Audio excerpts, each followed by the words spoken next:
Welcome back to Your 1230, the only podcast where our guests tell their story with the help of 12 questions in just 30 minutes. I'm your host, Mike Salitro, and today we are thrilled to be joined by Roger Pearson. With 50 years of experience in building or managing businesses, with the last 2 decades, Roger has also been working as a master tax advisor, IRS enrolled agent, and tax instructor to help small businesses structure their firms in an effort to increase their profits and become better business owners. Roger, welcome. We are really excited to be speaking with you tonight. Thank you for having me. So I actually want to start there at the end. Why does a small business owner become a better owner if they understand tax, if they understand I'm answering my own question here, if they understand where the money in their business is going? The basically thing of what a lot of people don't understand when they first get into business is that probably your biggest business expense is how much tax you pay. And when you're first going in, like a sole proprietor and just starting out, a lot of people don't realize that they can pay up to 50% of their net profit in taxes. And that comes as quite a shock the first time they have to sit down and do their taxes. Yes, I think most business owners would be reluctant to hand over that amount. And taking a step back in that bio, I see the term IRS enrolled agent and master tax advisor. I know that's serious stuff. What does that mean, and how do you let small business owners know that you can use that information, use that expertise to help them? Well, an IRS enrolled agent is actually like a PhD in the tax world. Okay. There's only certain types of occupations and certifications that are allowed to represent people before the IRS in audits and things like that. CPAs automatically can, lawyers automatically can, and there's a couple others, but that's by their profession. Enrolled agent is the only certification that you actually have to know tax knowledge. You actually have to pass three-hour IRS tests to be an enrolled agent. You have to take about 25 continuing education hours per year to maintain it. And you have to renew it every 3 years. And if you don't have those CEs in there, they take it away from you. So it's actually, into comparison like that, I mean, like a CPA can also represent you before the IRS, but they're only required to take tax classes when they become a CPA. They're not required to take tax classes as part of their continuing education after that. So that's one thing I always tell people they should watch for when hiring a CPA. So that's good to know, the continuing education piece, because as you reference, it's an ongoing process, especially with tax, something that changes not only by jurisdiction, by geography, but on an annual or regular basis. So how does one, I'm assuming that you have the entire country as a geography. How do you stay on top of tax changes, and how can small business owners who may not work with someone with your level of expertise, how can they know what tax information they should be aware of, and more importantly, if they have a CPA, to make sure they're doing the right things? A lot of people, they think, well, I'll just go out. I don't have to know all this stuff. I'll just go out and hire an accountant or a CPA or somebody like that, and they'll just take care of everything for you. But you have to realize that when you do that, you need to be interviewing a CPA. You need to be interviewing an accountant, because they're dealing with your livelihood and your money, and they may be more interested in, and I shouldn't say this probably, but some of them are more interested in just next, and here's my bill, than they are you as a tax preparer. So you need to be able to interview a CPA or an accountant the same way you would as hiring an employee.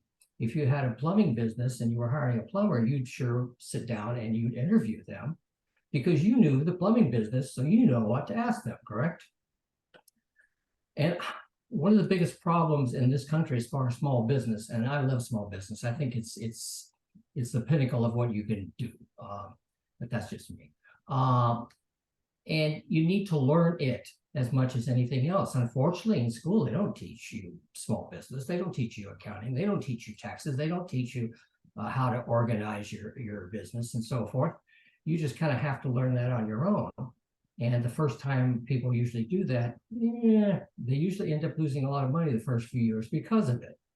And so that's why I've kind of made it my mission, after over 23 years of helping small business people now do this to put the information out there that people can and absorb it and learn it, so that when you do go to answer that interview that account or CPA, you know what to ask them. You know how to interview them. You want to know if you want them on your team, because that's essentially what you're doing.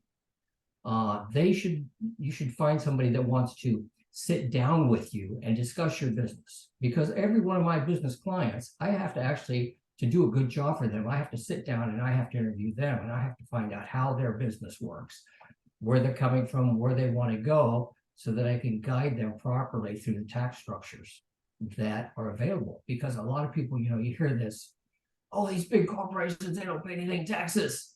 Well, there's a lot of tax laws and a lot of tax loopholes and different things that you can use, depreciation and so forth, that the small businessman can use the same thing that the large ones use, and reduce their taxability either. But you don't know that unless you educate yourself. So as you go through that, I'm just remembering how daunting tax and accounting information is. How did you get started, and how did you say, this is what I want to do, or this interests me? Do you remember? Well, that's a it's the twists and turns of life. Okay. During the 90s, I don't know if you're old enough to remember the 90s yet, but during the 90s, since I'm in my 70s, I remember this. In the 90s, I went through it was the decade of downsizing. All the corporations were downsizing. And I was downsized out of 3 different management positions in 10 years. And you just get yourself up, you're making a nice salary, blah, blah. And then they say, well, we've eliminated your position 3 times in 10 years. And I says, I don't know if I want to go back into the corporate world. So my sister-in-law says, well, why don't you go take this tax course? I'll even pay it for you to go. And so I did. I said, well, I'll do something until I figure out what I want to do. And I found that I loved it. I just found I loved it. And the more years I loved it, the better. And then right out of the chute, because I had a small business background, I wanted to be able to help small business people. So I kind of specialized in that over the years. And I worked myself up to the enrolled agent status, and where I can do the most complicated tax returns for business people. That's a good story, and I mean, obviously not the way you want to start 3 times in 10 years is probably too much, but you found what you were interested in and helping small business owners. So that's wonderful. I remember I'm a lawyer by background, and I find tax intimidating and difficult to navigate. So I will put that out there. And I specifically remember I took accounting for attorneys in law school, and the most disheartening thing I found was that tax and accounting veered toward more of an art than a science. I thought if there was one thing that I could believe, was that numbers, accounting would just be a science. I could just plug in the information here. And as you reference, it is very much an art, that it's all in the gray and depends on how you interpret it, what your situation is, and there are those loopholes and ways through it. So how did you kind of navigate saying that this stuff that changes all the time, these dense books of information as far as what I should be taxed on, what I should be paying, I like jumping through these loopholes. I like understanding where I can save my clients money. And what was it specifically or what is it specifically that you enjoy helping small business owners kind of figure out and navigate? The way the way I view taxes is in somewhat a game to me, in that it's be against the IRS. How to use the IRS rules to win for my client against them. And that's what makes it exciting for me. It's just like I had one client this year, came in, Schedule C, first year at home shift, did phenomenal. But I did her taxes and she was going to owe $6,500. But I restructured her legally and financially and used some loopholes. And instead of $6,500, she got a $3,500 refund, and she was a little bit happy with me. But those are the things that make me excited, when I can go have somebody sit out in front of me and do that for them. That's the type of knowledge I want to put out there. That's a $10,000 swing, so that would make sense that I should be very excited. Yeah. You mentioned the legal formation piece. Is that something you handle as well, or how do you how do you kind of help your clients through that? Well, the thing about I run into people and they say, "Oh, my brother-in-law told me I should be an S corporation." And I say, "Why?" Now, I don't know. because I'd save on my taxes, yes, but you don't necessarily want to do that up front because there's a cost to that. There's a cost to that. Paying the state, all states you got to pay. They run from 150. Some states charge $800 a year to be an S corporation in their state. Okay, then you've got the cost of counting, the cost of the added cost of doing an extra tax return, a separate tax return. So it can cost you anywhere. The overhead is just anywhere from $500 to $2,000 in extra charges just to go into that. Well, when you're starting out with a business, you probably don't have that much extra money laying around. So you're probably going to do a sole proprietorship. But a good tax preparer is going to guide you then and tell you, look at your statistics, your spreadsheets and so forth, and say, okay, now it's time to go from this legal format to the next legal format, and because you're now making enough money that it makes sense to do that. That's a good answer, because I think a lot of people stop at, my brother-in-law told me the S corp was the thing to do. Don't ask why, don't know why, and don't understand that there might be costs associated with that either are too early on in the life or just unnecessary for the business. So that's a good story to kind of illustrate that point. You mentioned and walk us through the tax ramifications and the legal formations. Tell us about the college course that you created that helps inform small business owners what they should be looking for, whether or not they have someone on their staff or if they've brought someone in to do their taxes for them. Well, what everybody needs to know if they really want to run a small business, or even if they want to go on a management track of somebody else's business, the more you know about it, the better job you're going to do either for yourself or for your employer. Okay. Expect for your employer, because when the opportunity comes along, you're going to know what they're talking about and you're going to be able to grasp it. As far as yourself, what I did is I sit down and I took over 2 decades of experience in working with small businesses and said, there's 3 things that you need to know to build a solid foundation of your business. The first one is you need to know all the different legal formats between sole proprietors, corporations, or partnerships. Okay, and the differences. There's 5 different kinds of partnerships, and most people come in that's they don't do a partnership agreement, which is just really a bad thing. But the second thing is how do you organize your paperwork? Because your account tax preparer is only going to do as good a job as you do keeping your paper and keeping the statistics for them to work with. Plus, the other reason you need to organize it properly is you need to know what your net profit is at any one time, any day of the year. You need to know what your net profit is. And the third part of that is knowing how the tax laws affect every single legal system out there. Okay, so I sit down and wrote the scripts for all of this. I videotaped the scripts for all of this. I put all the supporting documentation in there, downloads and things that somebody can go through, and they can learn all the different formats, all the ways you should be organizing paper, what you should be keeping track of, and what the consequences are of those decisions that you make. Now, when you know all of that, number one, you're going to be able to really do a good job of interviewing an accountant or CPA to work with you. Not only that, so if somebody comes along and says, hey, I got this great thing, you want to be a partner, well, if you've taken the time to go and study partnerships, the 5 different kinds of partnerships that there are, depending on which state you're at, how to do a partnership agreement. A partnership agreement is like a prenuptial. It states what's going to happen if you all have an argument and want to dissolve the partnership, because I've seen some really nasty fights because there wasn't one. If you know that, then you know how to protect yourself, you know how to structure it, and you know exactly what you're stepping into. You don't have time. When opportunities come, oftentimes you don't have time to sit there and study and everything else, and the opportunity's going to be gone by then. But if you've pre-studied and learned all this stuff in advance, then you're going to know, no matter what life throws you in the business world, you're going to have a basis of knowledge that you know how to handle it.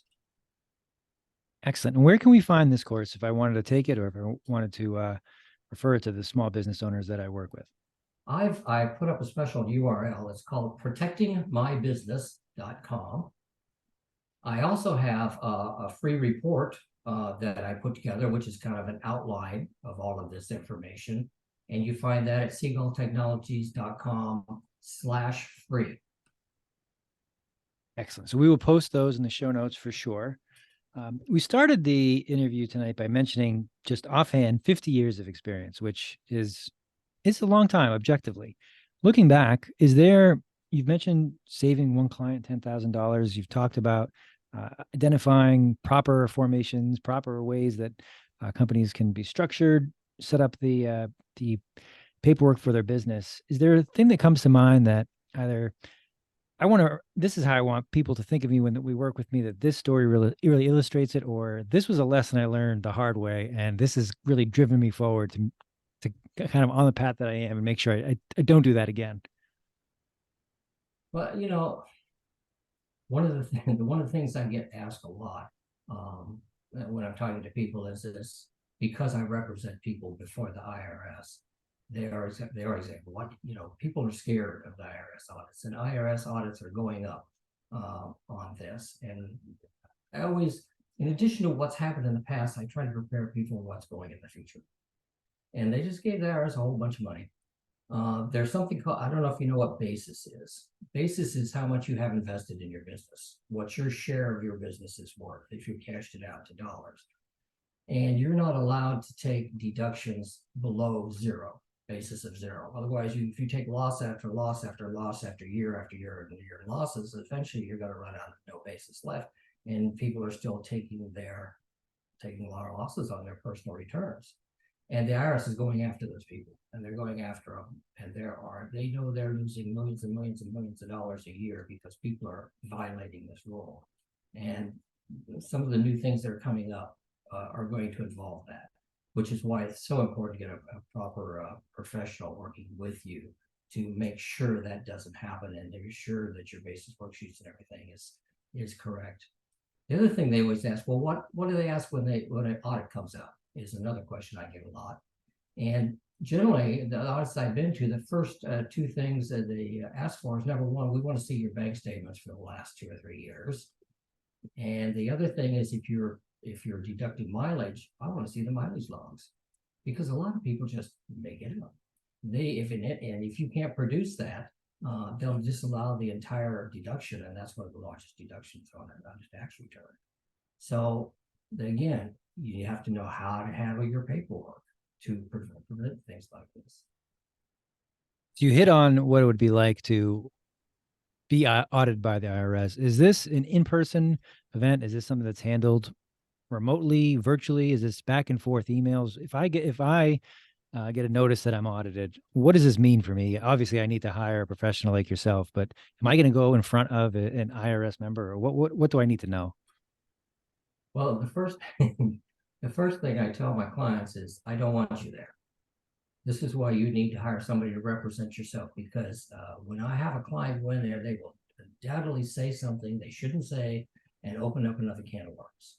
And that's why you want a representative, CPA, a lawyer, or an enrolled agent to represent you when you go in there. And they'll help you put, of course, what you need to try to win your case. And a lot of cases are winnable as long as all the paperwork's done correctly. Good to know. Excellent to know. So taking a kind of a left turn here, we've talked a lot about tax, a lot about business formation, helping small business owners. This is very important, but heavy stuff. How do you get away? How do you relax? Or what do you do when you are not thinking about tax code? I'm a DIY person at home. I love taking around the house, building things and remodeling things and working in the yard. That's the best distressor there is. What are you working on currently? Currently, I've been working on building myself a small gym. I've closed Very off nice. Lanai out there and then building a room out of it. So I tinker with things like that. Excellent. Excellent. And I think we've covered a good amount of material, jumped around a bit, but what is something that I didn't ask you that I probably should have? Oh, that's a good question, because we've covered quite a bit. That's a very good question. My whole thing is that whether people learn this information from me or whether they learn it from somebody else, it doesn't matter. You know, I'm at the stage in my life where it's not about the money anymore. It's about how many people can I help improve their lives while I'm still around. And that's really what life is all about to me. That's an excellent answer. Roger, where can our listeners find you if they want to connect, learn more, or perhaps take you? We have the information for the course, but if they want to kind of connect with you and perhaps do something else, what's the best place to do that? My main corporate site is Seagull Technology. Seagull's spelled like the bird, SEAGULL. Technologies.com. It has links to everything I do. There's lots of free training out there. There's links to paid training. There's links to my YouTube channel and all the other various things that I've got out there for people. But I hope they'll take advantage of it. Excellent. Roger, we will post all those. This has been a blast. Thank you so much for joining us. I wish you nothing but continued success and some amazing DIY projects and get more time off. Thanks.